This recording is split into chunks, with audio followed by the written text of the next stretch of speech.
Sigurimet nuk mbulojnë pensionet, vetëm në 4 muajt e parë të vitit, 48.9 milion euro nga buxheti për të mbuluar deficitin.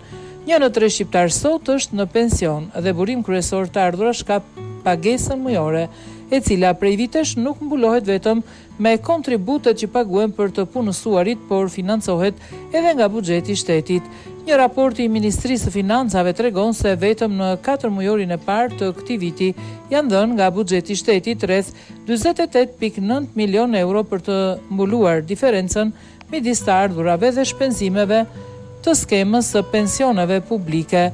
Referuar të dhënave të Ministrisë së Financave, në 4 mujor të ardhurat për kontribut ishin 620 milion euro, ndërsa shpenzimet për sigurimet shoqërore përllogariteshin në afro 719 milion euro. Ndërsa për gjatë gjithë vitit për të mbuluar pagesën e afro 755.000 pensionistëve u transferuan nga buxheti i shtetit rreth 10.1 miliard lek, ose gati 106 milion euro, që nga 2014 kur u hartua skema e pensioneve bazuar në kontribute dhe vitet e punës, buxheti i shtetit ka harxhuar afro 2.7 miliard euro për të financuar deficitin e saj. Shkaqet për vlerën e lartë të transfertave buxhetore për të mbuluar deficitin e skemës pensioneve, sipas ekspertëve janë disa. Duke nisur nga niveli ullët i raportit kontribues përfitues, informaliteti në deklarimi real të pagave deri tek emigrimi fuqisë punëtore që mban në nivel të ullët numrin e të punësuarve.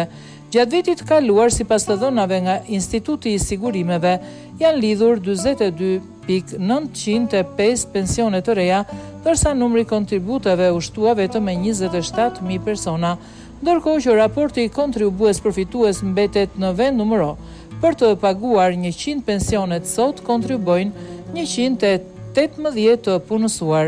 Shifrat zyrtare të ISSH tregojnë se pensionet rurale mesatare arritën në 11,878 lek në fund të 2025-s, ndërsa pensionet urbane të pleqërisë në 20 presje 123 lek.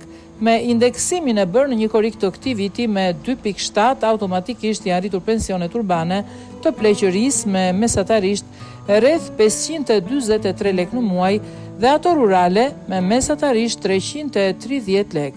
Por për të shtuar të ardhurat e kësaj shtrese të popullsisë, prej janarit të këtij viti ka nisur dhënia e bonuseve mujore në varësi të kategorisë së pensionit dhe vlerës së tij.